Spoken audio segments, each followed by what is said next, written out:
ഈശാവാസ്യ ഉപനിഷത്തിലെ പ്രഥമ മന്ത്രമാണ് നമ്മൾ പറഞ്ഞു വരുന്നത്. അതിൽ മാഗൃധ രണ്ടാമത്തെ ദോഷമായ കാമത്തെ ശമിപ്പിക്കുന്നത്. ഈശജ്ഞാനമുണ്ടായാലും മഹാമായ പ്രസാദമില്ലെങ്കിൽ കാമമുണർന്നു വരും. കാമത്തിൻ്റെ പ്രസുപ്താവസ്ഥ, ഉദാരാവസ്ഥ, ഇത് രണ്ടും നാം കണ്ടിട്ട് തന്നു അവസ്ഥ. കാമം തനു അവസ്ഥയെ പ്രാപിക്കുന്നത് പ്രസുപ്തിയിൽ നിന്ന് എപ്പോഴും ഉണർന്നിട്ടാണ്. ഉദാഹരണമായി ഭാഗവത ആഖ്യാനത്തിലെ സൗഭരിയെയാണ് നാം കണ്ടത്. മഹാതപസ്വിയും പരമസാത്വികനും ഒക്കെയായ സൗഭരി ഒരു ദിവസം കുളിക്കാൻ പോയതാണ്. വാരിച്ചരങ്ങൾ ഇണചേരുന്നത് കണ്ടു. മീനുകൾ. ഉറങ്ങിക്കിടന്ന കാമം ഉണർന്നു. അവിടെ നിന്ന് അദ്ദേഹം ഓടിപ്പോയത് മാന്ധാതാവിൻ്റെ അടുക്കലേക്കാണ്. ചക്രവർത്തിയുടെ അടുക്കലെത്തി രാജകുമാരിയെ വിവാഹം കഴിക്കണമെന്നാണ് ആവശ്യപ്പെട്ടത്. വന്നിരിക്കുന്നത് മഹാതപസ്വിയായ സൗഭരി. വിപരീതമായി പറഞ്ഞാൽ ശാപം. അനുകൂലിക്കാനാവില്ല. എല്ലും തോലുമായ ഇദ്ദേഹത്തിന് രാജകുമാരിയെ എങ്ങനെ വിവാഹം കഴിച്ചു കൊടുക്കും? സമർത്ഥനായ ചക്രവർത്തി കുമാരികൾക്ക് സ്വയംവരമാണെന്നും അതിലിരുന്നു കൊള്ളുവാനും തൻ്റെ ഇക്കാലമത്രയുമുള്ള തപസ്സിനെ ചെലവഴിച്ചുകൊണ്ട് നിസ്സാരമായൊരു കാമത്തിനു വേണ്ടി യൗവനം തിരിച്ചെടുത്തു. യൗവനയുക്തനായി, സുമുഖനായി, സുന്ദരനായി സൗഭരി സ്വയംവരത്തിൽ പങ്കെടുത്തു. കുമാരിമാർ സൗഭരിയെ മാലയിട്ടു വരിച്ചു. വർഷങ്ങളോളം ജീവിച്ചു കഴിഞ്ഞ് ഒരു ദിവസം ഓർമ്മ വന്നു. സൗഭരി ആ സമയത്ത് നൽകുന്നൊരു ഉപദേശമുണ്ട്. സംഘം ത്യജത് മിഥുന പ്രതിനാം മുമുക്ഷു സർവാത്മന ന വിസൃജത് ബഹിരിന്ദ്രിയാണി. സംഘം ത്യജത് മിഥുന പ്രതിനാം മുമുക്ഷു.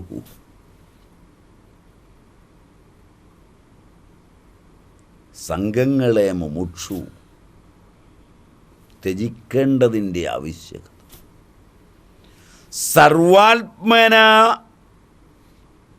ന വിസൃജേത് ബഹിരിന്ദ്രിയാണി.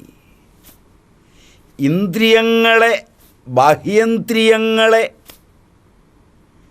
വിഷയങ്ങളിലേക്ക് വിടാതിരിക്കേണ്ടതിൻ്റെ ആവശ്യകത സൗഭരിയുടെ ഉപദേശമാണ്. സ്വന്തം അനുഭവത്തിൽ ആധാരിതവുമാണ്. നാലാമത്തത് വിച്ഛിന്ന അവസ്ഥയാണ്. അഭ്യാസം കൂടുതലാവുമ്പോൾ ഇടയിൽ വിച്ഛിന്നമാവുന്നു. കാമാദികൾ നഷ്ടമായി എന്നെടുക്കും. എന്നാൽ വിച്ഛിന്നം വീണ്ടും ചേർക്കുന്നു. ഇതിനുദാഹരണം നാരദൻ ഗൗരീ ശിഖരത്തിൽ തപസ്സു ചെയ്യുമ്പോൾ മഹർഷി നാരദൻ്റെ ഗൗരീ ശിഖരത്തിലെ തപസ്, കഠോരമായ തപസ് ചെയ്യുമ്പോൾ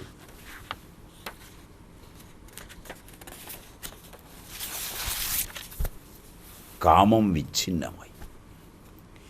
ഇന്ദ്രൻ നാരദ തപസ്സിനെ മുടക്കുന്നതിന് അപ്സരസ്സുകളെയും മറ്റും അടുക്കലയച്ചു. അതിൽ നാരദൻ അല്പം ഗർവുണ്ടായി. അതിനെ എടുത്താണ് നീണ്ട രാമായണ കഥയുണ്ടായത്. നാരദൻ്റെ തപസ്സു മുടക്കുന്നതിനു വേണ്ടി ഇന്ദ്രൻ അപ്സരസ്സുകളെയും മറ്റും അയക്കുന്ന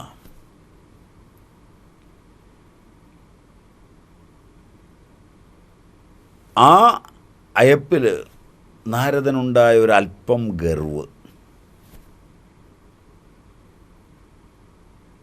അതിനെ ആസ്പദമാക്കിയാണ് രാമായണ കഥ നടക്കുന്നത്. പ്രസുപ്താവസ്ഥയിൽ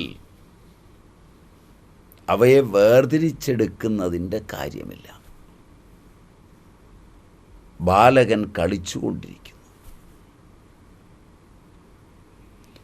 അതിൽ കാമാദികളുടെ പ്രഭാവമില്ല. തനു അവസ്ഥയിൽ വളരെ ശ്രദ്ധിക്കണം.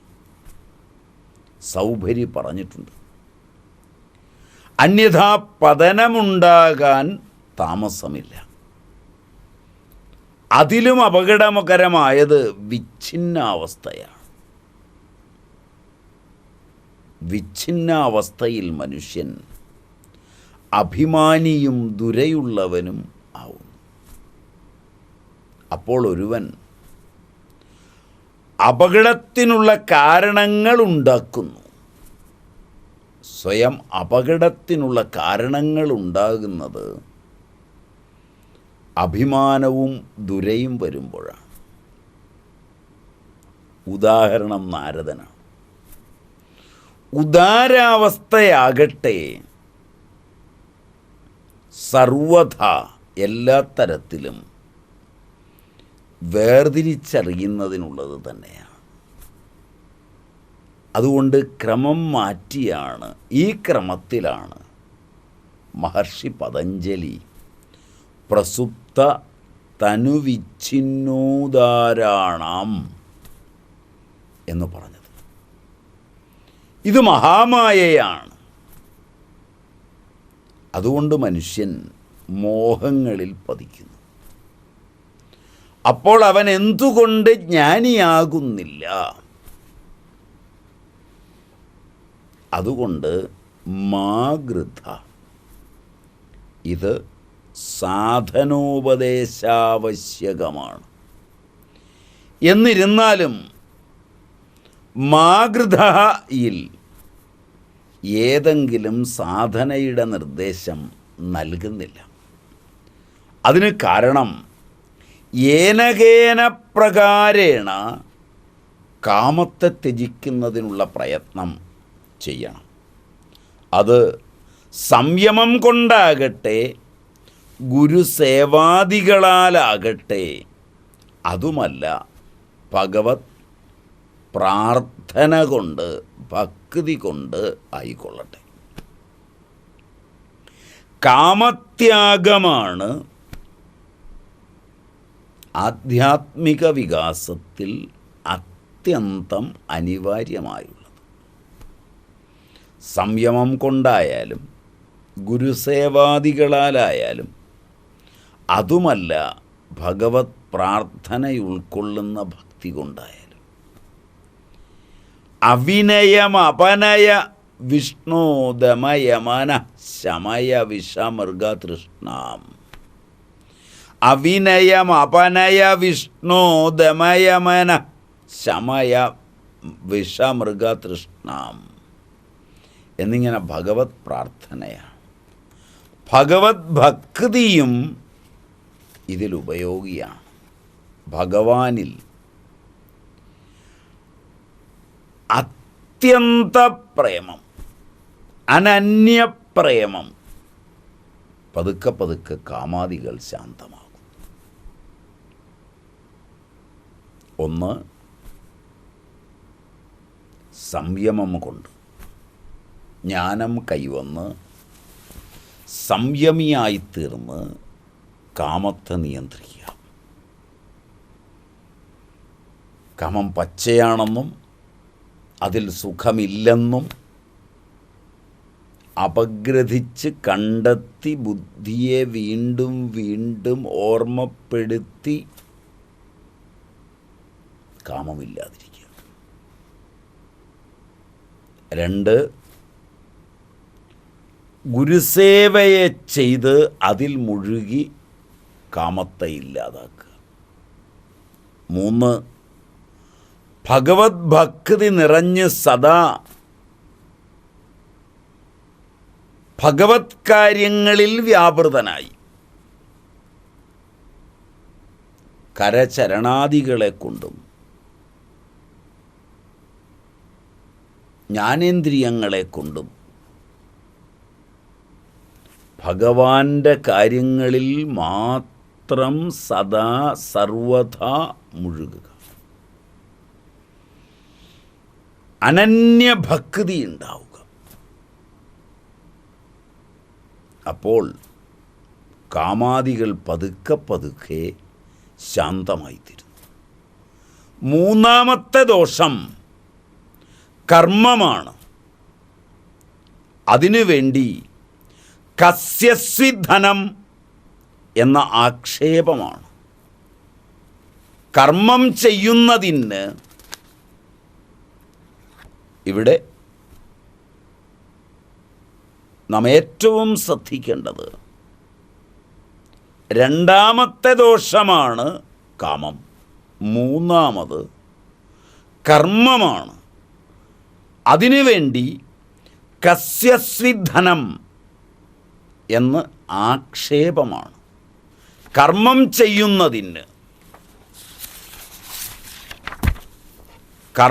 ചെയ്യുന്നതിന് ആപേക്ഷിതമാണ് ധനം. ധനത്തെ അപേക്ഷിതമാണ് ധനം. എന്നാൽ അന്യൻ്റെ ധനം കൊണ്ട് കർമ്മമില്ല. തൻ്റെ തന്നെ ധനം വേണം. സ്വത്വത്യാഗം പരസ്വത്വാപാദനരൂപി ദ്രവ്യത്യാഗം, ദാനം, ഹോമം എന്നിവയാണ്. ഒരു കർമ്മത്തെ ചെയ്യുന്നതിന് കർമ്മം ആവിർഭവിക്കുന്നത് കാമത്തിൽ നിന്ന് തന്നിലാണ്. അതുകൊണ്ട് അന്യൻ്റെ ധനം കൊണ്ട് കർമ്മം ചെയ്യാനാവില്ല. സ്വന്തം ധനം വേണം കർമ്മം ചെയ്യാൻ. അതേസമയം ഹോമം, ദാനം ഇവയൊക്കെ ആകുമ്പോൾ സ്വസ്വത്വ ത്യാഗമാണ്. സ്വത്വത്തെ ധനത്തിൽ നിന്ന് പിൻവലിക്കുക, സ്വത്വത്യാഗം.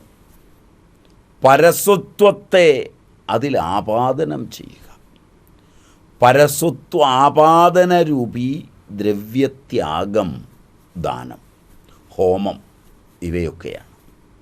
അത് സ്വസ്വത്വപൂർവകം തന്നെയാണ്. എപ്പോൾ ധനത്തിൽ സ്വത്വം തന്നെ ഇല്ല എങ്കിൽ കർമ്മം എന്താണ്? സ്വത്വമില്ലെങ്കിൽ കർമ്മം എങ്ങനെ? കർമ്മം ചെയ്യുന്നതിനു പോലും ഫലാശ സംഭവമല്ല. ഇങ്ങനെ കർത്തൃത്വ ഭോക്തൃത്വ ഭാവങ്ങളെ രണ്ടിൻ്റെയും അഭാവമുണ്ടായാൽ പുണ്യപാപങ്ങളുടെ നിലയെന്താവും? നിവൃത്തം കർമ്മസേവേത പ്രവൃത്തം മത് പരസ്ത്യജേത്. ജിജ്ഞാസായാം സംപ്രവൃത്തോ നാ ക്രിയേത് കർമ്മചോദനം. നിവൃത്തം കർമ്മസേവേത പ്രവൃത്തം മത്പരസ്ത്യജേത്. ജിജ്ഞാസായാം സംപ്രവൃത്തോ ന ക്രിയേത് കർമ്മചോദനം. ശ്രദ്ധിച്ചു നോക്കിയാൽ നിവൃത്തം കർമ്മസേവേത പ്രവൃത്തം മത്പര ത്യജേത്. മത്പരഃ ത്യജേത്. ജിജ്ഞാസായാം സംപ്രവൃത്തോ ന ക്രിയേത് കർമ്മചോദനം. ബ്രഹ്മ ജിജ്ഞാസയുണ്ടായാൽ, ജ്ഞാന ജിജ്ഞാസ വന്നാൽ കർമ്മവിധിയുടെ ആദരവുണ്ടാകില്ല. എന്തുകൊണ്ടെന്നാൽ കർമ്മവിധി പരിച്ഛേദാപാദകമാണ്. ബ്രഹ്മജിജ്ഞാസ അപരിച്ഛിന്ന ബ്രഹ്മരൂപേണ അവസ്ഥാനം. ഇതിന് സർവഥാ വിരുദ്ധമാണ്. അവിടെ നോക്കേണ്ടത്, ബ്രഹ്മജിജ്ഞാസ വന്നാൽ കർമ്മവിധിയിലൊന്നും ആദരവില്ല. കാരണം കർമ്മവിധി പരിച്ഛേദാപാദകമാണ്. ബ്രഹ്മജിജ്ഞാസയാകട്ടെ അപരിച്ഛിന്ന ബ്രഹ്മരൂപേണ അവസ്ഥാനമാണ്. ഇത് കർമ്മവിധിയുടെ ആദരവിന് സർവഥാ വിരുദ്ധമാണ്. അതുകൊണ്ട് ഭഗവാൻ തന്നെ പറയുന്നു, സർവധർമാൻ പരിത്യജ്യ മാമേകം ശരണം വ്രജ. സമസ്ത ധർമ്മങ്ങളെയും പരിത്യജിച്ചിട്ട് ഏകമായ തന്നെ ശരണം പ്രാപിക്കുക. ബുദ്ധിയെ ശരണം പ്രാപിക്കുക. ധർമ്മ അധർമാദികളെല്ലാം ഉപേക്ഷിച്ച് പരമാത്മാവിൽ ഭഗവാനിൽ ശരണാപന്നമാവുക, ചേരുക. ശരണത്തിൻ്റെ അർത്ഥം വളരെ വിലക്ഷണമാണ്. ബുദ്ധൗ ശരണമന്വിച്ഛ എന്ന് ഗീതയിലും പറയും. ശരണാഗതി, ബുദ്ധിയെ തന്നെ ശരണം പ്രാപിക്കുക, ശരണപദമാണ്. ശീര്യത്തെ എന്ന അർത്ഥത്തെ എടുത്ത് ശരണപദമാണ്. സ്വന്തം അസ്തിത്വത്തെ ഇല്ലാതാക്കുന്നത് ശരണാഗതി. ഇപ്പം ശരണം ഭഗവാനിൽ, ഭഗവത്ഗീതയിൽ ബുദ്ധിയെ ശരണം പ്രാപിക്കുക. കഠോപനിഷത്ത് പറയും, ബുദ്ധി തേരാളിയാണ്, ഭഗവാൻ തന്നെയാണ്, അർജുനൻ്റെ തേരാളിയാണ്. തദ്വാര ബുദ്ധിയെ ശരണം പ്രാപിക്കുക എന്ന് പറയുമ്പോൾ ഭഗവാനെ തന്നെ ശരണം പ്രാപിക്കുക. സർവധർമ്മങ്ങളെയും ഉപേക്ഷിച്ച് പരമാത്മാവിൽ ഭഗവാനിൽ ശരണാഗതനാവുക. ശരണത്തിൻ്റെ അർത്ഥം ശീര്യത്തെ എന്നർത്ഥം എടുക്കുക ശരണപദത്തിൽ. അതായത് സ്വന്തം അസ്തിത്വത്തെ നശിപ്പിക്കുക, ഇല്ലാതാക്കുക. ഞാൻ എന്ന് വേറിട്ടൊരഹങ്കാരം ഇല്ലാതാവുക, അഹങ്കാരമെല്ലാം വെടിയുക എന്നർത്ഥം. അങ്ങനെ സമസ്ത തലങ്ങളിലും ഞാനെന്നും എൻ്റേതെന്നുമുള്ള അഭിമാനത്തെ വെടിയുന്നത് ശീര്യതേ എന്ന അർത്ഥത്തിൽ ശരണാപന്നമാവുക, ചേരുക. എല്ലാ അഹങ്കാരവും ഇല്ലാതാക്കുക. എപ്പോൾ അഹങ്കാരം സമാപ്തമാകുന്നു, അഹങ്കാരമെല്ലാം സമാപ്തമാവുക. അഹങ്കാരം സമാപ്തമായി കഴിഞ്ഞാൽ കർമ്മത്തിന് പിന്നെ പ്രസക്തിയില്ല. അവൻ്റെ കർമ്മം, അഹങ്കാരം ഉപേക്ഷിച്ചുള്ള കർമ്മമല്ല, അത് അകർമ്മമാകുന്നു. അവൻ അകർമ്മിയാകുന്നു. എൻ്റെ എന്നും ഞാനെന്നും ഉള്ള അഭിമാനത്തിൽ നിലകൊണ്ടുകൊണ്ട് കർമ്മത്തെ ചെയ്യുമ്പോൾ കർമ്മം ഉളവാകുന്നു. യാതൊരുവൻ അഹങ്കാരത്തെ പൂർണ്ണമായി വെടിഞ്ഞിട്ട് ചെയ്യുന്നുവോ അവൻ കർമ്മത്തിൽ നിന്ന് മുക്തനാകുന്നു, അകർമ്മി ആയിത്തീരുന്നു. ഈ അകർമ്മി ആയിത്തീരുന്നതിനുള്ള പര്യാപ്തമായ ഉപദേശമാണ് സർവധർമാൻ പരിത്യജ്യ മാം ഏകം ശരണം വ്രജ. എന്നെ തന്നെ ശരണം പ്രാപിക്കുക. മാഗൃധ എന്നതിലൂടെ രണ്ടാമത്തെ ദോഷമായ കാമവും മൂന്നാമത്തെ ദോഷമായ കർമ്മവും അറ്റുപോവുക. കർമ്മങ്ങളറ്റ് ശരണാഗതനായിത്തീരുക. ഭഗവാനെ ശരണം പ്രാപിക്കുക. ബ്രഹ്മജിജ്ഞാസ വരുമ്പോൾ ഇതാണ് സംഭവിക്കുന്നത്. കർമ്മവിധിയുടെ ആദരവ് പൂർണ്ണമായി നഷ്ടപ്പെട്ട് പരിച്ഛേദാപാതകമായ കർമ്മവിധികളില്ലാതായി അപരിച്ഛിന്ന ബ്രഹ്മരൂപേണ അവസ്ഥാനമുണ്ടാവുക. എല്ലാ പരിച്ഛേദങ്ങളും എല്ലാ പരിച്ഛിന്ന അവസ്ഥകളും ഇല്ലാതാകും. ഇവിടെ പുണ്യപാപങ്ങളുടെ നിവൃത്തി ഉണ്ടാകും. ഇങ്ങനെ അഹങ്കാരം പൂർണ്ണമായും സമാപ്തമാവുന്നു. അവിടെ കർമ്മത്തിന് പ്രസക്തിയില്ലാതാകുന്നു. വ്യക്തി അകർമ്മിയായിത്തീരുന്നു. ഇതിനെ വച്ചുകൊണ്ടാണ് ശ്രുതിമാതാവ് മാഗൃധ എന്നുറപ്പിച്ചു പറഞ്ഞത്. എല്ലാ